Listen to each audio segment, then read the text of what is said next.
قل من ينجيكم من الظلمات البر والبحر، اے نبی تم فرماؤ بتاؤ کون نجات دیتا ہے تمہیں خشکی اور سمندروں کے اندھیروں کے اندر۔ خشکی میں تو اندھیرا آپ نے آبزرو کیا ہے نا، کالے بادل چھا جائیں، آپ جنگلوں میں سفر کر رہے ہو، کچھ نظر نہ آئے، پھر اللہ تعالیٰ نے ایک اسباب پیدا کیے ہوئے، آگ دے دی ہے اللہ نے، اور آگ اللہ نے کیا چیز بنائی ہے، آپ حیران ہوں گے۔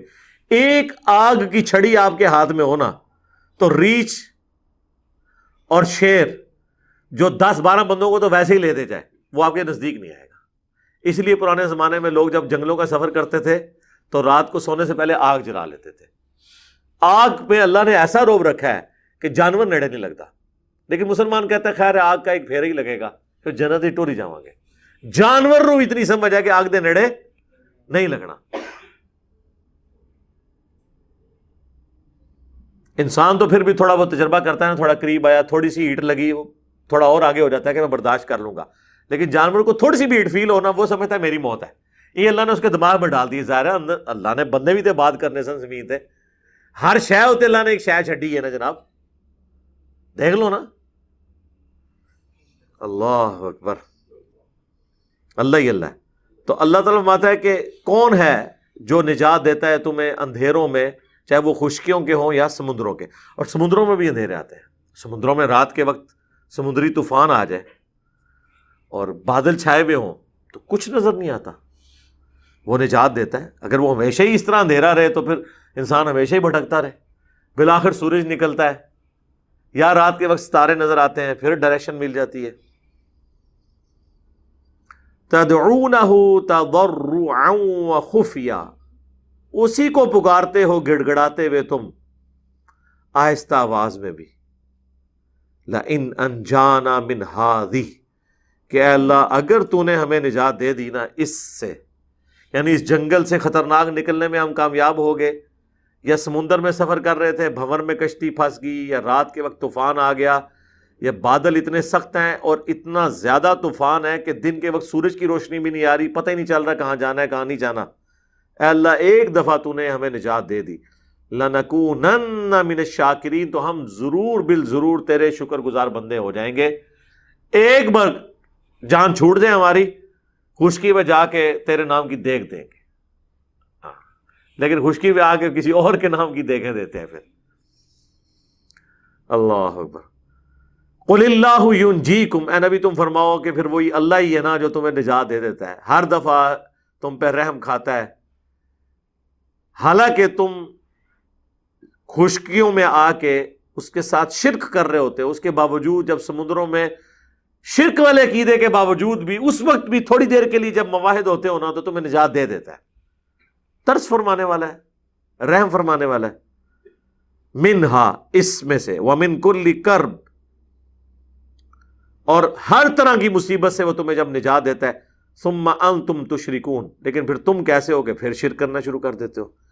ایک بار جب نکل جاتے ہو پھر کہتے ہو کہ جی یہ تے فلانے بزرگ دی نگاہ کرم سی، اس بزرگ نو پتہ بھی نہیں ہوتا، جدی نگاہ کرم ہوندی ہے نا انہوں خود بھی نہیں پتا ہوتا کہ میری نگاہ کرم ہے، آپ کہہ کے اس کی نگاہ کرم بنا دیتے ہیں۔ اشری تانوی صاحب نے وہ واقعہ نقل کیا ہوا ہے، وہ بریلوی بھی بڑے مزے لے کے سنا رہے ہوتے ہیں کہ جی شیخ عبدالقادر جیلانی کا وہ مرید تھا، اس کا جہاز ڈوبنے لگا تو جناب کہ انہوں نے جناب جا کے مونڈا دیتا ہے جناب انہوں تے جہاز نو اتنے کرتا، مونڈا دینے نال جہاز ہلدا ہے، دسو منو تسی اللہ دے بندے ہو، مونڈے دینے نال اس طریقے سے کوئی معاملات ہوتے ہیں خدا کے لیے، تو بس باتیں بنائی ہوئی ہیں۔ قل هو القادر علی، اب اللہ تعالیٰ اپنے جلال کا اظہار فرما رہا ہے کہ ظالموں تم لوگ اللہ کے بارے میں یہ عقیدہ بنائے ہوئے ہو، اب اگر اللہ تعالیٰ نے تم سے بدلہ اتارنا ہو نا تو وہ کیا کرے؟ قل هو القادر علی ان یبعث علیکم عذابا من فوقکم، اللہ تو اس بات پر بھی قادر ہے کہ تم پر اوپر سے عذاب بھیج دے، او من تحت ارجلکم، یا تمہارے پاؤں کے نیچے سے عذاب آ جائے۔ اللہ کے لیے عذاب دینے میں نہیں، خشکی میں جا کے سمجھ رہے ہو کہ تم بچ گئے ہو، خشکی پہ اللہ کے پاس کوئی ذریعہ نہیں تمہیں ہلاک کرنے کا، سیلاب نہیں آ سکتا، زلزلہ نہیں آ سکتا، طاعون کا مرض نہیں آ سکتا، کرونا نہیں آ سکتا، اللہ کے لیے کوئی مسئلہ ہے کسی کو مارنا؟ کوئی بھی وبا، کوئی بھی عذاب کی شکل، اللہ اکبر، یا پاؤں کے نیچے سے زمین ہی کھسک جائے، اتنے بڑے بڑے گڑھے پڑ جاتے ہیں زمین میں پورے وہ. آپ دیکھیں جاپان میں جب وہ زلزلے آتے ہیں زمین پھٹتی ہے، پوری ٹرینیں اندر چلی جاتی ہیں، روڈ لائنر بسیں گر جاتی ہیں، اتنے بڑے بڑے دراڑ پڑ جاتے ہیں. اللہ کے لیے کوئی مسئلہ ہے؟ او یلبسکم شیعا، یا اللہ تعالیٰ تمہیں گروہوں میں بانٹ دے، فرقوں میں بانٹ دے. وَيُذِيقَ بَعْضَكُمْ بَأْسَ بَعْضٍ، اور بعض کو بعض کا مزہ چکھا دے شدت کے ساتھ. یعنی اللہ کے پاس تمہیں ختم کرنے کا ایک طریقہ یہ بھی ہو سکتا ہے کہ تمہارے درمیان پھوٹ ڈال دی جائے، آپس میں ایک دوسرے کو مار دو فرقہ واریت کی وجہ سے. کتنے سال تک یہودیوں اور عیسائیوں کی جنگیں رہیں، پھر صلیبی جنگیں ہوئی مسلمانوں کی اور کرسچنس کی، بعض کو بعض سے ٹکرایا جا رہا تھا. اللہ تعالیٰ، اچھا اللہ تعالیٰ زور توڑ دیتا ہے جی، کسی کو مطلقاً طاقت نہیں رہنے دیتا. ایک لمحہ آ گیا تھا کہ بنو عباس پوری دنیا پہ قبضہ کرنے لگے تھے. نبی علیہ السلام کی وفات کے ایگزیکٹلی 100 سال کے بعد 732 عیسوی کے اندر، جب یورپ کے سارے بادشاہ، وہ جو ڈاکٹر اقبال نے کہا نا، تھمتا نہ تھا کسی سے سیل رواں ہمارا، یعنی جب فتوحات کا سلسلہ شروع ہوا ہے پھر کوئی ہمارے آگے کھڑا نہیں ہوتا تھا. اتنی بڑی سپر پاور جس نے رومنز اور پرشینز کو گرا دیا ہے، تو وہ ابھی مسلمانوں کی فوجیں انٹر ہی نہیں ہوتی تھی. تو اگلے بادشاہ پہلے ہی خط لکھ دیتے تھے کہ آج ہے سر، ہم اسلام بھی قبول کرتے ہیں، آپ ہمارے بادشاہ ہیں. لیکن بس وہ فرانس کے ساتھ ایک جنگ تھی جو مسلمان ہار گئے اس زمانے میں. فرینچ آپ کو پتہ ہے بڑے جنونی قسم کے انقلابی لوگ ہیں، اس لیے فرانس میں انقلاب بھی آ گیا تھا. پاکستان ہی نہیں انقلاب آتا، بے فکر رہو، یہ انہوں دی گیم ہی نہیں، بزدل لوگوں دی. آج بھی دیکھیں وہ پیلی جیکٹوں والی تحریک کتنے سالوں سے چلی ہوئی ہے، دیکھا آپ نے فرانس کے اندر، ان کی نیچر کے اندر انقلابی پن ہے. بہرحال وہ انہوں نے اس جنگ میں مسلمانوں کو ہرا دیا، پھر مسلمانوں کا زور ٹوٹنا شروع ہوا. اللہ تعالیٰ کسی کو ایبسولوٹ نہیں ہونے دیتا، آج تک کسی کو نہیں ہونے دیا.